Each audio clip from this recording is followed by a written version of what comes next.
రాజన్న సిరిసిల్ల జిల్లా వేములవాడ పట్టణంలో శ్రీ రాజరాజేశ్వర ఆర్యవైశ్య నిత్యానందాన సత్రంలో మా వేములవాడ ట్రస్ట్ ద్వారా మరియు ఆల్ ఫోర్స్ విద్యా సంస్థల చైర్మన్ నరేందర్ రెడ్డి ఆధ్వర్యంలో సంక్రాంతి ముగ్గుల పోటీ నిర్వహించారు. ఈ కార్యక్రమానికి ముఖ్య అతిథిగా ప్రభుత్వ విప్ ఎమ్మెల్యే ఆది శ్రీనివాస్ పాల్గొన్నారు. నాయకులు కట్కూరి శ్రీనివాస్ సంక్రాంతి పండుగ ప్రాధాన్యత, ముగ్గుల పోటీల సంబరాలు, వేములవాడ పట్టణం అభివృద్ధి గురించి వివరించారు. ఈ కార్యక్రమంలో సత్రం కార్యవర్గ సభ్యులు, సిబ్బంది పాల్గొన్నారు. మరి మైసాపేట ట్రస్ట్ ద్వారా 5 సంవత్సరాల నుండి నిరంతరం అన్నదాన కార్యక్రమాలు ఏర్పాటు చేయడం చాలా అభినందించిన విషయం. అప్పుడు స్టార్ట్ చేసినప్పుడు ఏదో 15 రోజులు 2 రోజులు నడుతుంది, తర్వాత బంద్ అయిపోతుంది అనుకున్నారు పట్టణ ప్రజలు.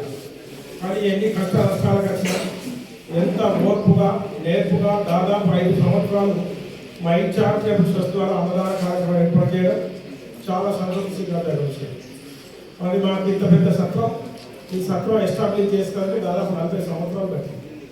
ఇవాళ ఈ స్థాయికి వచ్చిందంటే మా వాళ్ళు ఎంత కష్టపడి ఈ స్థాయికి వచ్చిందో, మైసాపేట ట్రస్ట్ కూడా సొంత బిల్డింగ్ నిర్మాణం కొరకు ఆ రాజేశ్వర స్వామి మంచిగా చల్లగా చార్టర్ ట్రస్ట్ను ఆశీర్వదించాలని, దానికి కూడా ఒక బిల్డింగ్ కూడా కావాలని ఆ రాజేశ్వర స్వామి భక్తాలు కోరుకుంటూ వారి ఆధ్వర్యంలో ఈరోజు ముగ్గుల పోటీ కార్యక్రమాలు ఏర్పాటు చేయడం, దానికి మన నాయకుడు ప్రియమైన నాయకుడు అయినటువంటి గౌరవ ఎమ్మెల్యే ఆది శ్రీనివాస్ గారు మరి రావడం మనందరూ సంతోషించడం కోసం. ఈ కార్యక్రమానికి మరొక ముఖ్య అతిథి అయిన ఆల్ ఫోర్స్ విద్యా సంస్థల అధినేత నరేందర్ రెడ్డి గారు, మరి ఈఓ గారు రమాదేవి గారు.